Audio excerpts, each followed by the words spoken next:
ولآبائنا ولأمهاتنا ولإخواننا من المسلمين والمسلمات والمؤمنين والمؤمنات الأحياء منهم والأموات لهم الفاتحة. أعوذ بالله من الشيطان الرجيم. بسم الله الرحمن الرحيم. الحمد لله رب العالمين الرحمن الرحيم مالك يوم الدين إياك نعبد وإياك نستعين اهدنا الصراط المستقيم صراط الذين أنعمت عليهم غير المغضوب عليهم ولا الضالين آمين.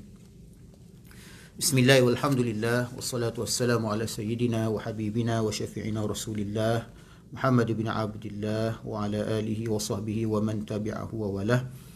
اللهم افتح علينا حكمتك وانشر علينا من خزائن رحمتك يا أرحم الراحمين. اللهم علمنا ما ينفعنا وانفعنا بما علمتنا وزدنا علما. سبحانك لا علم لنا إلا ما علمتنا إنك أنت العليم الحكيم ولا حول ولا قوة إلا بالله العلي العظيم. لا إله إلا الله محمد رسول الله في كل لمحة ونفس عدد ما وسعه علم الله. Tuan-tuan, puan-puan, ikhwah akhwat yang dirahmati lagi dimuliakan oleh Allah SWT sekalian. Alhamdulillah, alhamdulillah, bersyukur kepada Allah Subhanahu Wa Taala atas limpah kurnia dan nikmat-Nya. Dan kita bersyukur pada tengah hari ini kita dapat bertemu untuk meneruskan perbincangan kita daripada kitab Al-Arba'in fi Usuluddin karangan Al-Imam Hujjatul Islam Abi Hamid Al-Ghazali rahmatullahi alaihi rahmatan wasi'ah wa nafa'ana Allahu bihi wa bi'ulumihi fi darain. Kita telah pun masuk membincangkan prinsip ketujuh daripada al-a'mal az-zahirah, iaitu amalan-amalan soleh yang zahir. Dan prinsip ketujuh ini membicarakan tentang talabul halal. Talabul halal artinya mencari rezeki yang halal. Dan kita telah menyurut beberapa ayat Al-Quran dan juga hadis-hadis Nabi SAW berkaitan dengannya. Jadi sebagai sedikit ulangan atau ulang kaji, antara lain Allah Subhanahu Wa Taala mengingatkan para rasulnya dalam sebuah firman-Nya, ya ayyuhar rusulu kulu minat tayyibati ma razaqnakum wa'malu salihah. Wahai sekalian rasul, kulu minat tayyibati wa'malu salihah. Ya ayyuhar rusulu kulu minat tayyibati wa'malu salihah. Wahai sekalian rasul, makanlah daripada yang makanan yang baik-baik atau rezeki yang baik-baik. Artinya yang halal. Wa'malu salihah, dan beramallah dengan amalan soleh. Jadi daripada ayat Al-Quran tersebut dapat kita fahami hubung kait antara rezeki yang baik-baik dengan amal soleh kita. Kerana amal soleh kita, doa-doa kita itu diterima oleh Allah Subhanahu Wa Taala asbab daripada makanan yang halal. Dan amalan soleh kita serta doa-doa kita itu terhijab atau terhalang, tidak dikabulkan oleh Allah Subhanahu Wa Taala akibat daripada makanan-makanan atau rezeki yang haram. Boleh lihat di halaman 56 ya. Baik, antara lain dalam sebuah hadis Nabi SAW ada diceritakan antara lain tentang gambaran yang diberikan oleh Rasulullah SAW tentang orang yang bermusafir. Orang yang musafir ni, bila dia berada dalam keadaan musafir ni doanya mustajab. Maknanya dengan syarat dia musafir ke perkara-perkara yang harus, ke tempat-tempat yang harus, tempat-tempat yang baik. Jadi digambarkan oleh Rasulullah SAW, rubba ash'athin aghbarin musyarradin fil asfari mat'amuhu haram wa malbasuhu haram wa ghudhiya bil haram yarfa'u yadayhi fayaqulu ya rab fa anna yustajabu lidzalik. Maksudnya seorang yang bermusafir yang keadaan dirinya tu kusut masai, berdebu, kemudian makanannya pula haram, maknanya dia memakan daripada makanan yang haram, kemudian dia memakai daripada pakaian yang haram, kemudian dia menyuapkan mulutnya itu dengan hal-hal yang haram. Dia tumbuh daripada perkara-perkara yang haram. Makan, minum, pakaiannya, pendapatannya. Kemudian dia mengangkat kedua tangannya berdoa kepada Allah Subhanahu Wa Taala dengan harapan agar Allah Subhanahu Wa Taala menerima doa dia dalam keadaan dia itu musafir. Dan kita tahu tadi bahawa orang musafir ni doanya itu mustajab. Maka dia pun berdoa, ya Rabb, ya Rabb, wahai Tuhanku, wahai Tuhanku, fa anna yustajabu lidzalik. Maka bagaimana dengan keadaan yang demikian itu, yang tumbuh daripada hal-hal yang haram, maka bagaimana doanya itu tidak dikabulkan oleh Allah Subhanahu Wa Taala. Jadi daripada hadis itu kita dapat faham bahawa antara asbab terbesar doa-doa kita itu tidak dikabulkan oleh Allah Subhanahu Wa Taala dan juga amal-amal soleh kita ditolak oleh Allah Subhanahu Wa Taala adalah kerana perkara-perkara haram yang ada pada diri kita, yang kita makan, yang kita minum, yang kita pakai, yang kita gunakan. Jadi bila kita sebut doa tu maksudnya termasuklah ibadat-ibadat yang lain. Kenapa? Kerana ad-du'a mukhul ibadah. Dalam sebuah hadis sebutkan ad-du'a mukhul ibadah. Doa ni adalah otaknya ibadat. Sehingga kan dalam ayat-ayat yang lain banyak Allah Subhanahu Wa Taala sebutkan walaupun dalam kitab Al-Arba'in ini Imam Al-Ghazali tidak menyatakan banyak ayat yang berkaitan dengan tuntutan mencari rezeki yang halal dan juga tegahan daripada rezeki-rezeki yang haram. Antara lain Allah Subhanahu Wa Taala mengingatkan wala ta'kulu amwalakum bainakum bil batil. Janganlah kamu makan harta di antara kalian, makna sama makan harta-harta sesama kalian ni secara batil. Begitu juga dalam hadis-hadis Nabi SAW. Antara lain Nabi SAW menyebutkan talabul halal faridatun ala kulli muslimin. Mencari yang halal itu adalah satu kefarduan atas setiap muslim ba'dal faridah. Maknanya mencari yang halal itu atau mencari rezeki yang halal itu merupakan kefarduan atas setiap orang Islam setelah daripada kefarduan, iaitu kefarduan beriman kepada Allah Subhanahu Wa Taala dan juga kefarduan solat.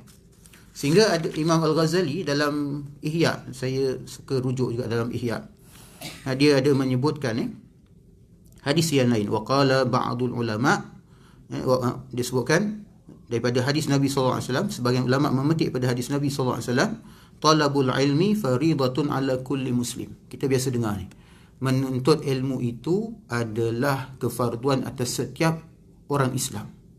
Jadi apa hubung kaitnya dengan mencari yang halal itu adalah kefarduan juga atas setiap orang Islam? Maksudnya ialah menuntut ilmu berkaitan dengan halal dan haram, maka itu juga adalah merupakan satu kefarduan. Sebab amal mesti bangun atas ilmu. Kita nak bersifat dengan sifat wara', maka mesti ada ilmu tentang halal dan haram. Yang lepas saya pernah petik kisah Al-Imam Muhammad bin Hasan Asy-Syaibani rahimahullah, seorang faqih dan mujtahid dalam mazhab Hanafi. Beliau ni murid kepada Al-Imam Abu Hanifah An-Nu'man bin Thabit rahimahullah. Jadi Imam Muhammad bin Hasan Asy-Syaibani ni dia pernah diminta oleh seorang untuk mengarang kitab membicarakan tentang sifat wara'. Jadi kita akan tengok tentang wara'. Jadi apa jawab Imam Muhammad bin Hasan Asy-Syaibani? Imam Muhammad bin Hasan Asy-Syaibani kata, aku sudah pun mengarang kitab tentang jual beli. Maka kamu rujuklah kitab itu. Kenapa? Di dalam itu sudah dihuraikan tentang halal dan haram dalam perkara-perkara muamalat. Maknanya bila kita betul-betul jaga perkara-perkara halal dan haram, kita ketahui halal dan haram dalam perkara-perkara muamalat, maka insya-Allah seorang itu akan dapat bersifat wara'. Kalau dia jahil halal dan haram, maka dia tidak akan dapat bersifat dengan sifat wara'. Dan itulah maksud talabul ilmi faridatun ala kulli muslim. Menuntut ilmu adalah satu kefarduan atas setiap orang Islam. Itu antara maknanya. Ada berbagai-bagai makna, tapi antara maknanya itu ialah talabu ilmil halal wal haram, mencari ilmu berkaitan dengan halal dan haram. Baik. Kemudian antara lain disebutkan hadis Nabi SAW, dikatakan bahawa Rasulullah SAW bersabda, man akala al-halala 40 yawman nawwarallahu qalbah wa ajra yanabi al-hikmati min qalbihi ala lisanihi. Maksudnya apa? Barang siapa yang makan makanan yang halal selama 40 hari, maknanya dia betul-betul jaga dalam tempoh 40 hari itu dengan memakan makanan yang halal. Segala sumber yang dia ada tu daripada yang halal-halal. Maka apa natijah dia? Nawwarallahu qalbahu. Allah Subhanahu taala akan menyinarkan hatinya dengan cahaya. Allah Taala akan beri cahaya pada hatinya. Maka apa kesan cahaya yang ada dalam hati tu? Wa ajra yanabi al-hikmati min qalbihi ala lisanihi. Maka akan dilalukan, maknanya akan keluarlah daripada lidahnya kalam-kalam hikmah yang berasal daripada hatinya yang bercahaya tadi. Kemudian dalam satu riwayat yang lain disebutkan zahadallahu fid dunya. Allah Subhanahu wa taala akan jadikannya seorang yang zuhud terhadap dunia. Maksud zuhud terhadap dunia, hatinya tu tidak mencintai dunia. Sebab tu dalam setengah riwayat sebutkan hubbud dunya ra'su kulli khati'ah. Mencintai dunia ni adalah kepala kepada segala kejahatan. Dan dunia ni mafhumnya luas, tapi dapat diringkaskan dengan makna setiap perkara yang dicintai oleh hawa nafsu kita yang jahat. Setiap perkara yang dicintai oleh hawa nafsu, dan hawa nafsu ni memang sentiasa mengajak kepada kejahatan. Innan nafsal amaratun bisu. Sesungguhnya nafsu itu sentiasa menyuruh kepada kejahatan. Jadi setiap perkara yang disukai dan dicintai oleh hawa nafsu yang jahat tersebut, maka itulah yang disebut sebagai dunia. Supaya kita tidak salah faham. Kadang-kadang kita ingat dunia tak payah kerja, tinggalkan dunia pun tak payah kerja, tak payah berkahwin, tak payah makan, tak payah buat apa-apa sahaja yang dianggap sebagai dunia. Tapi dalam konteks yang kita fahami daripada hadis ini, iaitu perkara-perkara yang disukai oleh hawa nafsu yang jahat. Jadi bila kita membiasakan diri dengan perkara-perkara yang halal, kita makan yang halal, maka hati cenderung kepada kebaikan, hati cenderung kepada akhirat, hati tidak mencintai dunia. Bila hati tak mencintai dunia, maka dunia tu mudah dilepaskan untuk kebaikan. Orang yang hatinya tak mencintai dunia, dia mudah untuk bersedekah, mudah untuk memaafkan, mudah untuk memberi. Itu orang yang tidak mencintai dunia. Tidak mencintai dunia tu maksudnya orang yang mahukan akhirat. Orang yang mahukan akhirat. Saya teringat kata-kata Sayyidin Al-Imam Sahal bin Abdullah At-Tustari rahmatullah alaih. Disebut bahawa barang siapa mencintai Allah, maka dia pasti mencintai Quran.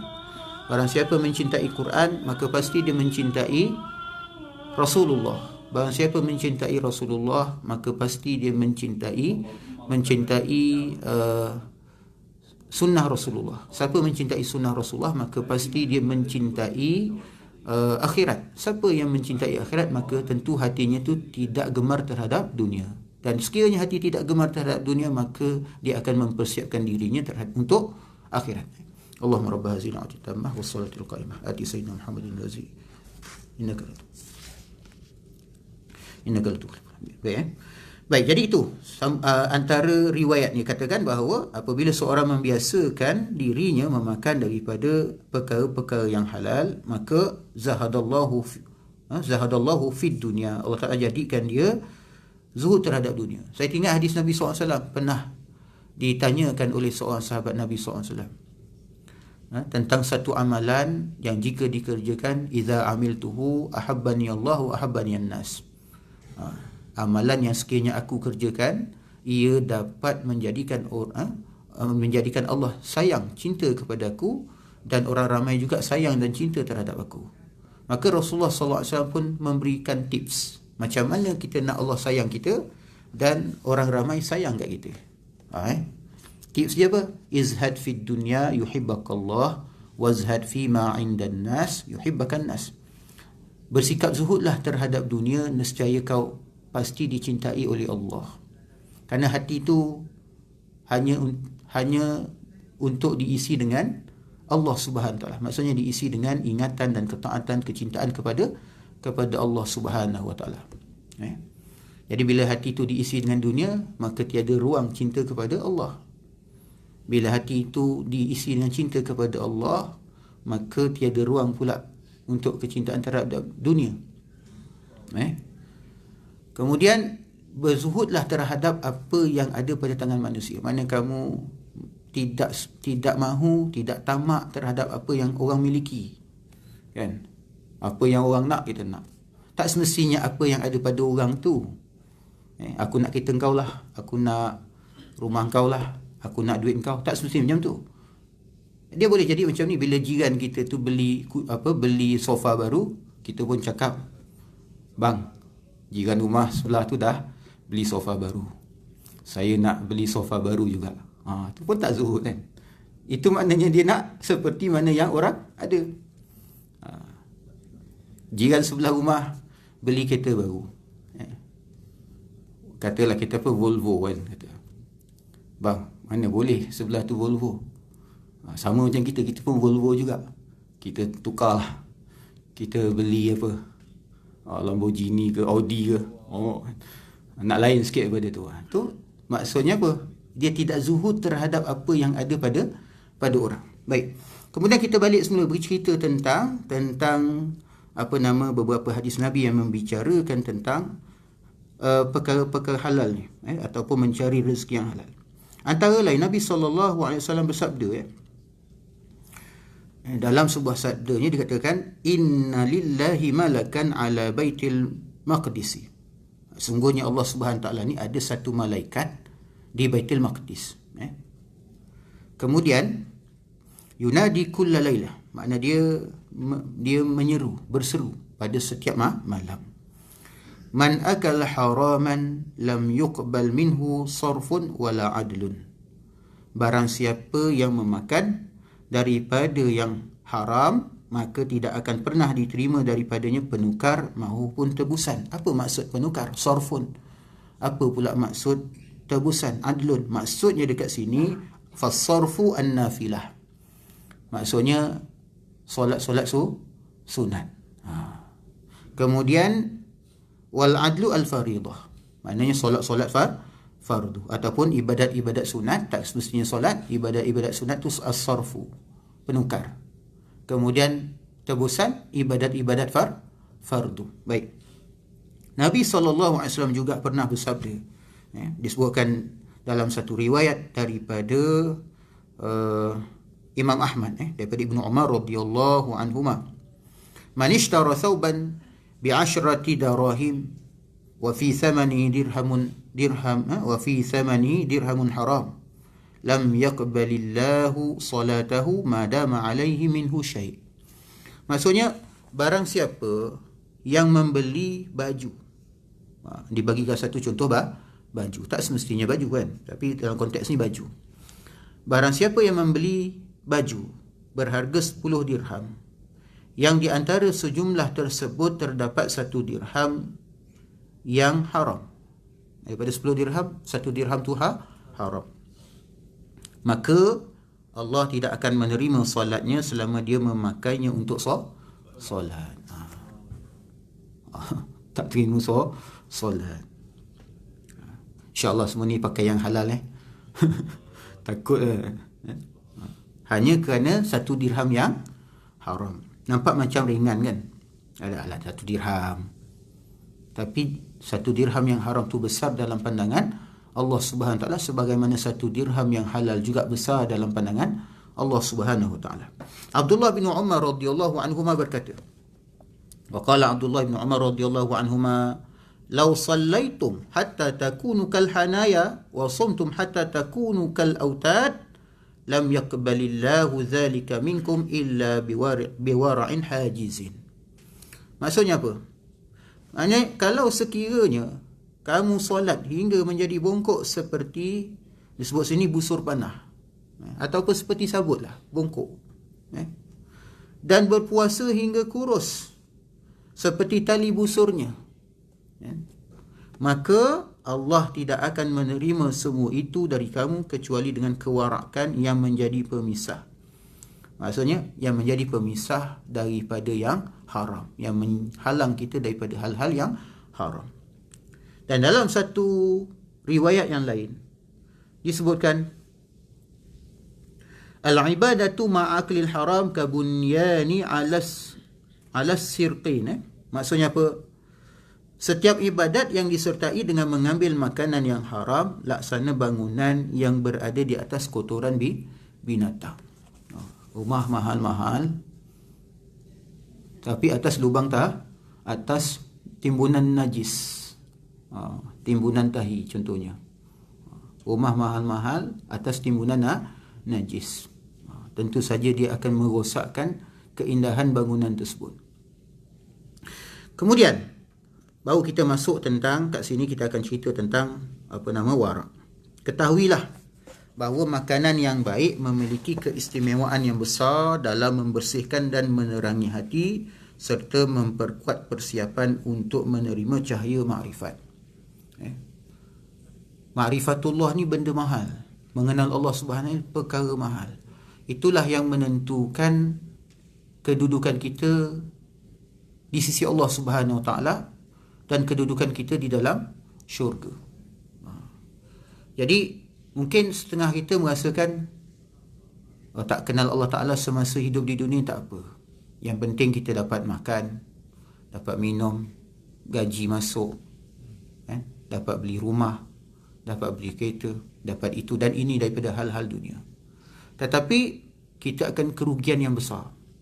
Kerana hal-hal yang kita cari sebanyak-banyaknya di dunia itu, kalau tidak dikaitkan dengan akhirat, maka kita rugi.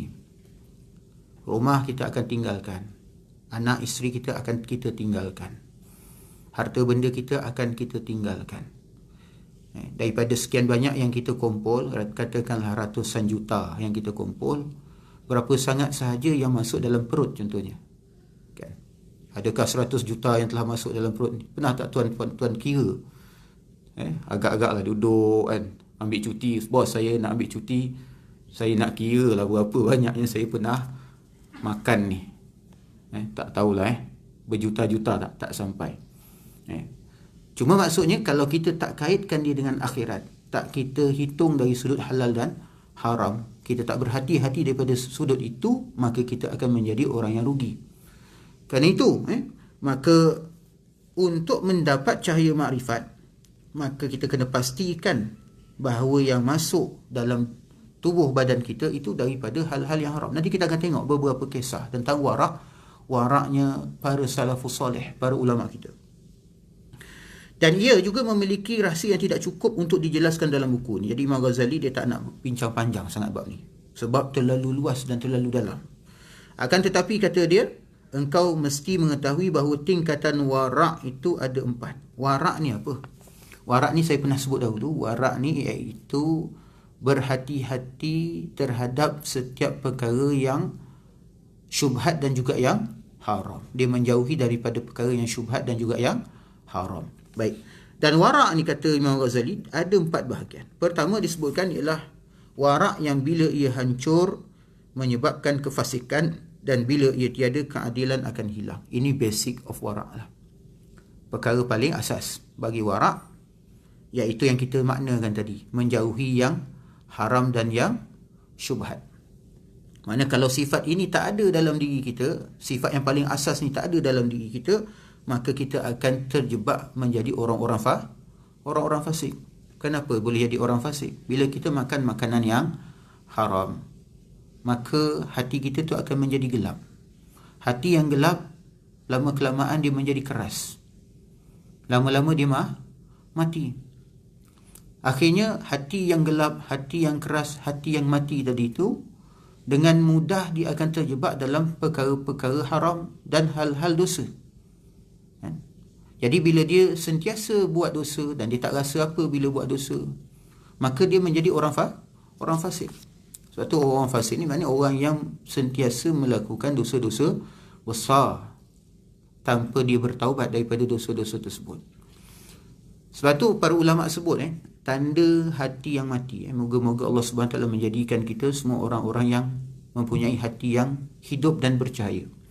Jadi tanda hati mati itu kata para ulama ialah apabila hati itu tidak rasa sedih bila tertinggal satu kebajikan. Dia tak dapat nak buat satu kebajikan, dia tak sedih, okey je. Dan kemudian dia tak rasa apa-apa bila dia buat satu kejahatan. Dia buat jahat tu macam dah hal biasa, tak ada apa, dia lihat normal pula. Ini ada istilah dipanggil normalisasi dosa. Maknanya dosa itu dijadikan seperti normal, sehingga orang kata alah biasalah. Biasalah. Sehingga akhirnya tak ada rasa malu kalau buat dosa. Sebaliknya yang berlaku bila dosa-dosa dan maksiat itu sudah menjadi sangat banyak dalam masyarakat, sehingga orang nampak biasa, akhirnya orang baik tu nampak seperti luar biasa. Kalau dahulu, di saat ramainya orang baik, orang yang buat dosa tu dia rasa malu. Tetapi hari ini, bila dalam masyarakat tu sudah terlalu ramai orang buat dosa atau maksiat, akhirnya yang rasa malu, yang rasa segan tu orang baik. Betul tak? Nak pergi surau, segan lah, nanti orang kata aku ni baik sangat pula. Jadi segan nak buat baik tu, segan. Bila hal keadaan macam tu berlaku, dia akan jadi orang jujur tu dikatakan bodoh, orang khianat tu dikatakan cerdik. Bila dikatakan dia pandai menipu, dia pandai mencilok, dia pandai macam-macam lah, pandai-pandai benda-benda jahat ni, cerdik kau, pandai, dipuji. Tapi bila bersikap jujur, ini tak boleh, itu tak boleh, ini haram, ini Allah marah, ini khianat, ini pecah amanah, kau janganlah bodoh sangat. Dia macam tu lah. Jadi akhirnya dalam masyarakat yang sudah dekat dengan zaman Dajjal ni, orang baik dilihat bodoh, orang jahat dilihat cerdik. Sebab tu nama pun Dajjal. Dajjal ni daripada kalimat Dajjala yudajjilu, maksudnya apa?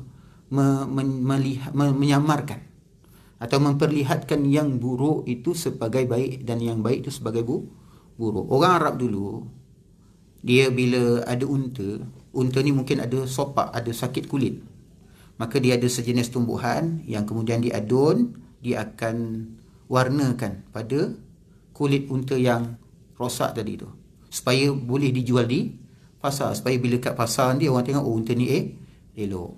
Maka perbuatan tu disebut sebagai, dalam bahasa Arab ni fi'il madinya dajjala, maknanya melakukan, maknanya berdajjal lah orang kita sebut. Maknanya menampakkan yang tak elok tu elok, memalsukan.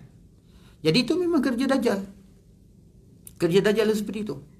Jadi dalam masyarakat yang sudah semakin dekat dengan zaman Dajjal, maka kepalsuan-kepalsuan itu semakin banyak. Kebaikan-kebaikan itu semakin tenggelam.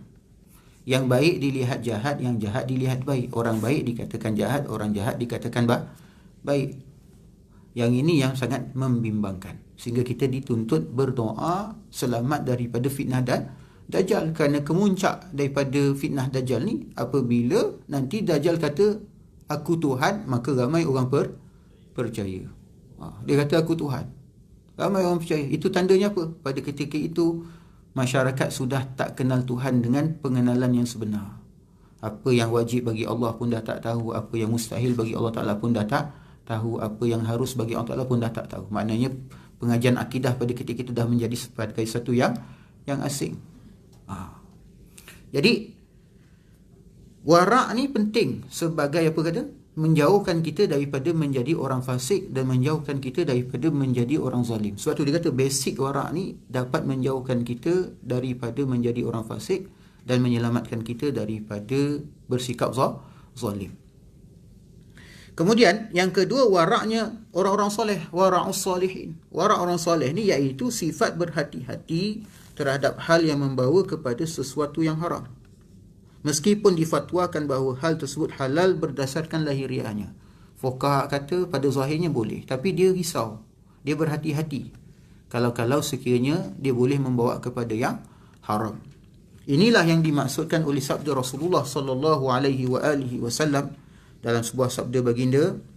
Dikatakan di sini, da' ma yuribuka ila ma la yuribuk. Tinggalkanlah perkara yang kamu rasa ragu-ragu, beralihlah kepada perkara yang tidak membuat kamu ragu. Sebab tu Nabi SAW pernah memberi tips, kata istafti qalbak, minta petua daripada hati kamu. Kenapa? Kebaikan itu adalah sesuatu yang menyebabkan hati kita rasa tenang, tenteram. Manakala sesuatu keburukan atau kejahatan itu ialah yang menyebabkan hati kita rasa bimbang, rasa tak senang, walaupun diberikan berbagai-bagai fatwa. Istafti qalbak, minta fatwa ataupun minta petua. Orang Melayu kata minta petua daripada hati kamu. Tapi kalau hati dah mati macam mana?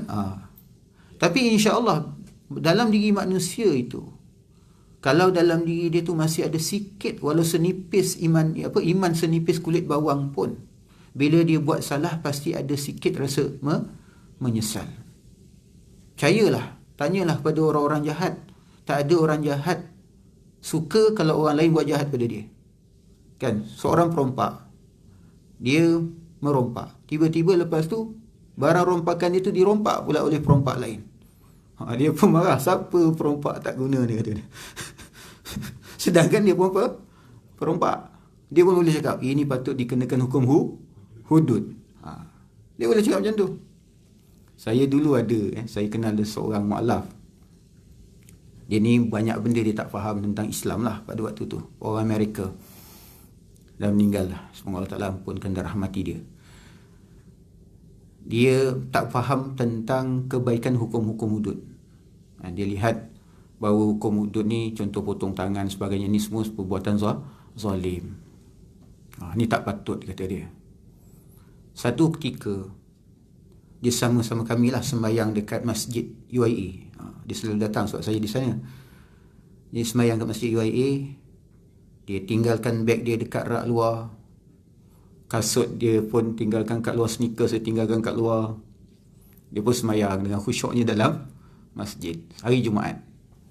Keluar masjid dengan beg-beg dengan kasut-kasut dia hilang, kena curi. Lebih parah lagi, dalam tu ada dia punya pasport Amerika bang, bukan pasport Ghana, pasport Amerika hilang. Dia pun marah-marah lah. Cara orang Amerika marah, dia marah lah. Lepas tu saya dengan kawan saya pun bawa lagi report dekat cawangan khas di Ibu Selayang, kat Selayang, dia pejabat polis kat Selayang report dalam kereta tu berbuah-buah. Dia marah-marah, dia kata macam mana dia boleh mencuri ni dekat masjid ni, patutnya orang baik. Sebab dalam fikiran dia di masjid ni semua orang baik. Jadi kalau dia tinggalkan selipar, kasut apanya, beg dia ke wallet dia dekat luar tu, insya-Allah tak ada orang baik, sebab orang baik semua kat masjid. Tu pandangan dia. Tapi pencuri selipar pun banyak di masjid kan. Jadi dalam tu marah-marah. Lepas tu tak macam mana dia boleh tersebut, dia ni patut kena potong tangan. Saya pun cakap, that is the answer. Now you realize, kata. Sekarang kamu realize. Before, sebelum ni kamu kata hukum Islam ni, hukum hudud ni kata tak adil lah apa sebagainya. Sekarang kamu sendiri pun dah hilang barang. Suddenly mana tiba-tiba kamu cakap benda tu kan. Maknanya dalam hati kamu sendiri mengakui hal tersebut. Cuma kita nak cerita tu lah. Maknanya kita balik semula tentang ni. Maknanya hati kita tu, bila hati kita tu ada hidup, ada cahaya, walaupun sikit kebaikan, maka kita walaupun buat salah macam mana pun kita tetap tahu bahawa benda tu salah. Lama kelamaan dia akan fikir, bila aku nak berubah, bila aku nak jadi baik. Dia akan fikir macam tu. Dia tetap akan ada rasa malu walau sedikit. Tapi kalau dah tak rasa malu, tadi kita kata, kalau dah tak ada rasa malu, Allah Ta'ala dah cabut rasa malu, maka itu tanda hati kita mati. Sebab tu dalam bahasa Arab, malu ni apa malu? Bahasa Arab al-haya'u. Para ulama sebut bahawa kalimat al-haya'u itu sebenarnya berasal daripada kalimah hayatun. Hayatun makna kehidupan. Hayatul qalbi, kehidupan hati. Sehingga kan Nabi SAW menyebutkan dalam sebuah hadis baginda tentang sebuah hadis, idza lam tastahi fasna ma syi'ta. Kalau kamu tidak rasa malu, buat apa sahaja yang kamu mahu. Inna mimma adraka min kalamin nubuwatil ula. Sungguhnya daripada apa yang dapat kita temukan daripada perkataan para nabi yang terdahulu, ialah sekiranya kamu tidak ada lagi rasa malu, buat apa sahaja yang kamu mahu. Jadi apa yang menghalang kita daripada buat perkara yang tak elok? Sifat malu. Hatta kalau dalam masyarakat tu kalau orang tu tak percaya Tuhan sekalipun, tapi kalau dalam diri dia tu ada sifat malu, insya-Allah dia boleh jadi orang baik. Cuma kalau dia percaya kepada Tuhan, dia akan dapat lebih lagi lah. Tapi kalau orang tu dia etis sekalipun, apa yang menghalang dia daripada buat benda tak baik? Malu. Tapi hari ni kan gejala sifat malu tu sudah semakin dicabut. Kita tak payah cerita panjang, tengok saja dalam YouTube. Sekarang ni kan TikToknya dah macam-macam kan. Orang dah tak rasa malu dah. Nak buat benda pelik-pelik. Nak menari yang tak apa-apa. Nak bercakap yang bukan-bukan. Semata-mata nak apa? Kadang-kadang tu nak like yang banyak. Maruah diri tu boleh dijual macam tu saja rupanya. Hanya untuk beberapa sen dan beberapa ringgit yang lama-lama akan habis. Tapi maruah bila dah hilang, hilang selama-lamanya.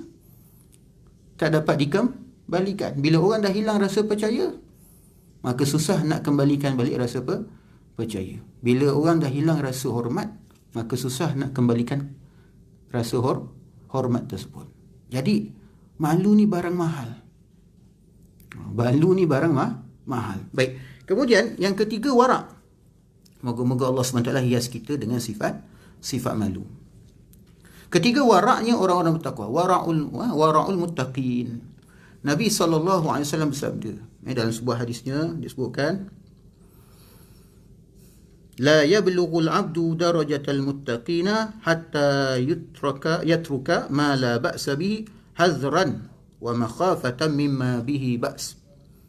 Hadis yang diriwayatkan oleh Al-Imam At-Tirmizi. Maksudnya apa? Seorang hamba itu, kata Rasulullah, seorang hamba itu belumlah mencapai tingkatan takwa hingga dia meninggalkan sesuatu yang diperbolehkan kerana kewaspadaan dan kekhawatiran terhadap hal-hal yang terlarang. Jadi berdasarkan hal ini, sebahagian daripada mereka jika memiliki 100 dirham, merasa cukup puas dengan 99 dirham. Maknanya dia takut kalau satu dirham itu lebih daripada yang sepatutnya. Jadi dia ambil daripada 100 dirham tu, dia ambil 99 saja. Jadi 1 dirham tadi ditinggalkan sebagai penghalang antara dia dan neraka kerana takut berlebihan. Sebahagian daripada mereka, mana kalangan muttaqin ini, juga mengambil bahagiannya dengan jumlah yang dikurangi dan memberi sesuatu dengan jumlah yang ditambah. Kadang-kadang kita makan tak? Kita pergi makan kat kedai kan. Kita makan kat kedai, kita biasa tentu saja nak harga murah.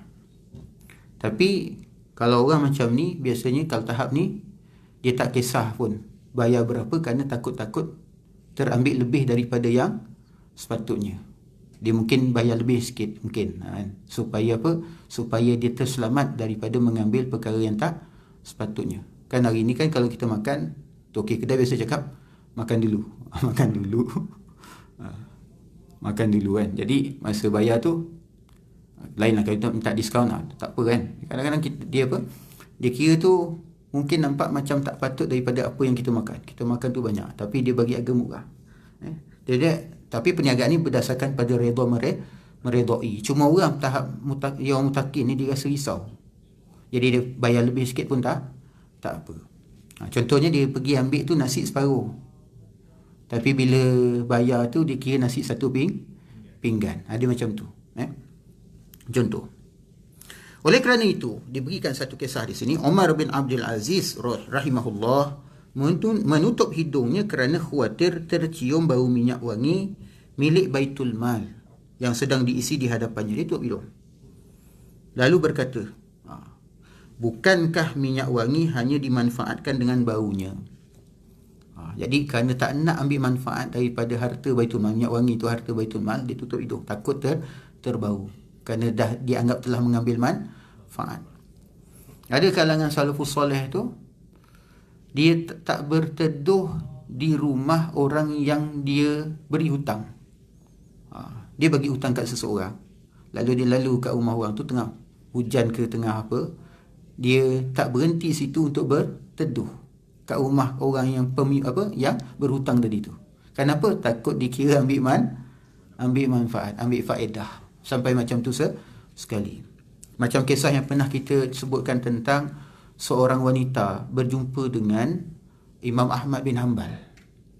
Jadi Imam Ahmad bin Hanbal ni ditanya, wahai tuan, wanita ni bertanya kepada Imam Ahmad bin Hanbal. Dia kata, wahai tuan, saya ni, kata dia, kerjanya mencahit pakaian. Jadi biasa dia buat kerja siang. Tapi satu malam, ada pasukan tentera berhenti tidak jauh daripada rumahnya. Dan mereka memasang obor, jamung, sehingga cahaya menjadi sangat terang, sehingga masuk ke celah-celah dinding, celah-celah tingkap, sehingga dapat dia cahaya tersebut. Lepas tu dia bertanya, boleh tak kalau saya menjahit daripada cahaya tersebut? Kalau sudut fiqahnya tak ada, apalah. Tapi kerana dia ada sifat warak yang seperti ni. Lalu Imam Ahmad tanya kepada perempuan ni, wahai ibu, kamu ni siapa sebenarnya? Sebelum saya nak bagi jawapan ni, kamu ni siapa? Imam Ahmad dapat rasa satu nilai warak yang tinggi pada diri wanita ini. Lalu wanita tu dia kata, saya adalah saudara perempuannya, mana adik-beradik perempuan kepada Bishrul Hafi. Bishrul Hafi ni seorang soleh, seorang wali yang sangat warak. Jadi dia kata, akhirnya kata Imam Ahmad, kerana kamu ni daripada keluarga yang baik, daripada adik-beradik yang baik, maka bagi kamu, wahai ibu, tak boleh. Walaupun untuk orang awam macam kita tu tak ada kisahlah. Tapi ni dia orang dah, keadaan warak dia tu dah warak muttaqin tadi tu. Warak muttaqin. Ada banyak kisah yang lain. Saya nak bagi contoh. Antaranya, Saidina Abu Bakar As-Siddiq radhiyallahu anhu. Dalam ni dia tak ada cerita lah. Saidina Abu Bakar As-Siddiq radhiyallahu anhu, dia ni telah minum susu yang diberikan oleh hambanya. Hambanya dapat upah susu. Lalu bila ditanyakan kepada hamba, dah minum dulu. Dia tanya hamba, daripada mana kamu dapat susu ni? Maka jawab hamba tadi, dia kata, aku tadi telah melakukan telik nasib. Maknanya dia telah takahan tu, aku telah melakukan telik nasib. Maka dia dapat upah daripada perbuatan menilik nasib. Maka apa yang dilakukan oleh Saidina Abu Bakar As-Siddiq, dia pun ambil jari, dia jolok dia punya tekak tadi tu, sampai dia kata macam seolah-olah kata sehingga dia termuntah, hatta zanantu anna nafsahu satakhruj. Maknanya sampai aku menyangka bahawa nyawanya dah nak terlepas. Macam tu sekali, nak kasih buang habis susu yang telah diminum. Kemudian dia kata apa? Dia kata, Allahumma inni a'taziru ilaika mimma hamalatil uruq wa khalatil im'a. Ya Allah, aku mohon keuzuran daripada apa yang telah dibawa oleh air liurku yang dah tak boleh nak buang, kemudian yang dah bercampur dengan perut dalam perut ni. Macam tu sekali. Kemudian Saidina Umar radhiyallahu anhu, dia juga begitu juga. Saidina Umar radhiyallahu anhu, dia telah terminum susu unta sedekah kerana tersilap. Sehingga akhirnya dia memasukkan jari-jarinya ke dalam tekak dia tu, sehingga dia termuntah. Umar ni kan dia khalifah, jadi boleh jadi susu tadi tu adalah untuk baitul mal. Jadi akhirnya dia jolok jari dia tu sehingga termuntah. Dan ada satu kisah lain, Sahal bin Abdullah At-Tustari. Dia ini pernah dipenjarakan. Bukan Sahal bin Abdullah At-Tustari, Zunnun Al-Misri. Zunnun Al-Misri, tengok yang keempat. Nanti kita akan tengok yang keempat. Saya baca sikit. Tapi saya bacakan dulu kisah Zunnun al-Misri tentang wara' orang-orang siddiq. Wara' orang-orang siddiq ni iaitu kekhawatiran terhadap segala makanan yang bila diambil tetapi tidak pula mendatangkan kekuatan untuk taat kepada Allah. Benda-benda halal, cuma dia kalau makan ni dia fikir ni kan aku menyebab jadi malas, aku jadi ngantuk, aku jadi nak tidur, jadi susah nak bangun qiyam contohnya, susah nak buat taat, jadi malas. Sebab itulah maka akhirnya dia tinggalkan benda itu bukan kerana haramnya, tetapi ditimbang dari sudut kecergasan dia nanti untuk melakukan ketaatan kepada Allah SWT. Sebab itu kita tengok kadang-kala dia bimbang kalau hal itu dapat mendatangkan maksiat. Diceritakan bahawa seorang waliullah, seorang sufi yang terkenal, Zunnun al-Misri, pernah dipenjara. Orang-orang dulu yang dipenjara ni wali-wali, orang-orang soleh kata penjara. Kenapa? Kerana pemerintah pada itu banyaknya yang korup, yang zalim, yang jahat. Dia dipenjara dalam keadaan lapar. Kemudian seorang wanita solehah mengirimkan makanan dari hartanya yang paling baik, makna yang paling baik, paling halal, melalui penjaga penjara, mana perantaran sajjan, mana penjaga penjara. Akan tetapi Zunnun al-Misri ni tak nak makan makanan tersebut. Tak nak makan. Kenapa? Alasan dia, makanan itu mendatangiku melalui piring orang zalim. Makanan tu zalim, tapi kata sebab pinggan ni orang zalim punya, aku tak nak makan. Dari sudut fikirnya boleh, tak ada masalah. Kan? Kita makan nasi kita beli halal, tapi pinggan tu tukar daripada barang curi contohnya. Kalau kita ni yang orang awam tak ada masalah, tapi ni dah peringkat orang siddiq, orang yang sangat benar dengan Allah Ta'ala, sampaikan pinggan orang zalim tadi pun dia tak sentuhlah makanan, kerana pinggan tu daripada orang zalim, penjaga penjara. Jadi sebelum begitu juga Bishrul Hafi, dia kata dia tak mahu minum air dari sungai yang digali oleh para penguasa, para pemerintah. Maksud pemerintah yang pada ketika zalim, yang menindas. Jadi air pipe pemerintah pun dia tak ada, gali sendiri. Walaupun dari sudut fiqh tak ada masalah. Baik. Sebahagian mereka memadamkan pelita yang dinyalakan oleh pembantunya yang minyaknya diambil daripada rumah orang zalim. Kenapa? Ada satu kisah sebelum saya nak tamatkan dengan kisah ni. Kan ada firman Allah Subhanahu wa taala, wala tarkanu ilal ladzina zalamu fatamassakumun nar. Janganlah sekali-kali kalian semua cenderung terhadap orang-orang zalim, maka kalian akan disambar oleh api neraka. Ini kisah tentang Imam Ahmad bin Hanbal dengan seorang tukang tenun, orang yang menenun baju. Ja'a rajulun ilal Imam Ahmad bin Hanbal. Seorang lelaki telah datang kepada Imam Ahmad bin Hanbal rahimahullah. Wa qala ya Imam, dan dia berkata, penenun ni dia kata, ya Imam, wahai Imam, ana a'malu khayyatan. Aku bekerja sebagai khayyat, orang yang menenun pakaian. Inda hukami zalamah. Aku menenun pakaian untuk hakim-hakim, maksudnya pemerintah yang zalim. Fahal yantabiqu alayya qauluhu ta'ala wala tarkanu ila alladhina zalamu fatamassakumun nar.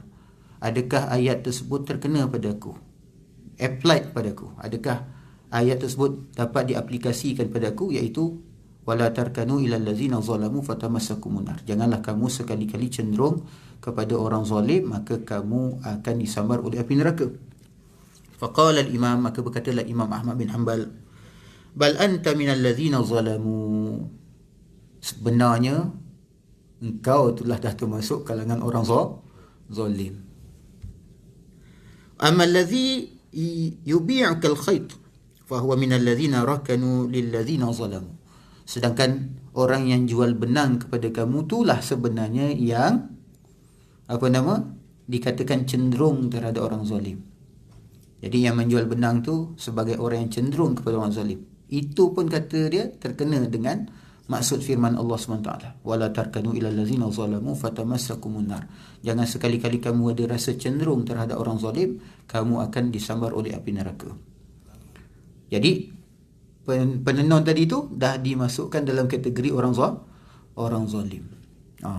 Jadi ini nak ceritakan bagaimana sifat warak, sehingga kan Imam Ahmad bin Hanbal pernah diminta untuk bekerja dengan pemerintah pada zaman dia lah. Dan dia tak nak. Sebab pemerintah zaman itu pemerintah yang betul-betul zalim lah. Kita memang bacalah kisah tentang Bani Umayyah, Bani Abbasiyah, bagaimana mereka bangkit dan menubuhkan kerajaan. Saya tak nak cerita panjang, tapi balik tengok dalam buku-buku sejarah. Kita selalu bincang tentang kejayaan-kejayaan dia, tentang sumbangan dia dalam sains dan matematik, tapi kita tengok macam mana cara mereka bangkit. Kalau kita tengok hari ni macam mana terorisme tu, bunuh orang, potong kepala orang, pancang orang sebagainya tu, kita rasa zalim dah. Zaman dulu berkali ganda lebih dia punya zalim bila nak dapatkan sesuatu kuasa. Jadi dia menindas ramai orang-orang bertakwa, menindas ramai orang zalim. Dan Imam Ahmad bin Hanbal ini sendiri pernah dipenjarakan pada zaman Al-Ma'mun. Kenapa? Kerana tak setuju dengan fatwa yang dikeluarkan oleh pemerintah waktu itu yang mengatakan bahawa Al-Quran tu makhluk. Dia tak nak cakap benda tu. Sehingga akhirnya dia ditangkap, dia dipenjarakan daripada zaman Al-Ma'mun, Al-Mu'tasim, Al-Wathiq, sehingga akhirnya zaman Al-Mutawakkil dia dilepaskan. Berapa belas tahun dia kena penjara, tiap-tiap hari kena pukul sampai pengsan. Kalau dah dibebaskan pun kena pertahanan dalam rumah, tak boleh mengajar. Jadi dia bercakap tu dengan konteks di zaman dia. Maknanya tukang tenun tadi tu bekerja untuk pemerintah-pemerintah memang yang dikenali sebagai pemerintah yang betul-betul zalim. Ni bukan zalim yang kita zalim yang kadang-kadang kita tak boleh nak bayangkan dia punya kezaliman tu. Dia punya kezaliman pada zaman tersebut. Jadi sebab tu para ulama pada waktu itu dia mengambil jarak hubungan mereka dengan para pemerintah supaya tak terjebak ke dalam kategori orang-orang zalim. Tapi ulama zaman dulu tu dia kata dah sampai pada afdalul jihad, seafdal jihad qaulul haq inda sultanin jair, berkata yang hak pada pemimpin-pemimpin yang zalim. Maknanya apa? Taruhannya tu nyawa waliyazubillah. Mana mereka sampai kepada syahadah, maknanya syahid fi sabilillah. Banyak kisah-kisah tu. Jadi prinsip ilmu tu sangat penting untuk dipegang. Prinsip agama tu sangat penting untuk dijaga. Jadi itu asas yang kita boleh fahami tentang warak. Halal haram, baik buruk, itu perlu kita letak dalam minda kita. Wallahu ta'ala a'lam. A'udzubillahi minasyaitonir rajim. Bismillahirrahmanirrahim. Alhamdulillahi rabbil alamin, wassalatu wassalamu ala asyrafil anbiya'i wal mursalin sayyidina wa maulana Muhammad wa ala alihi washabbihi ajma'in. اللهم حبب إلينا الإيمان وزينه في قلوبنا وكره إلينا الكفر والفسوق والعصيان واجعلنا من الراشدين. اللهم آت نفوسنا تقواها وزكها أنت خير من زكاها أنت وليها ومولاها. اللهم عافنا من كل بلاء الدنيا وعذاب الآخرة. اصرف عنا شر الدنيا وشر الآخرة.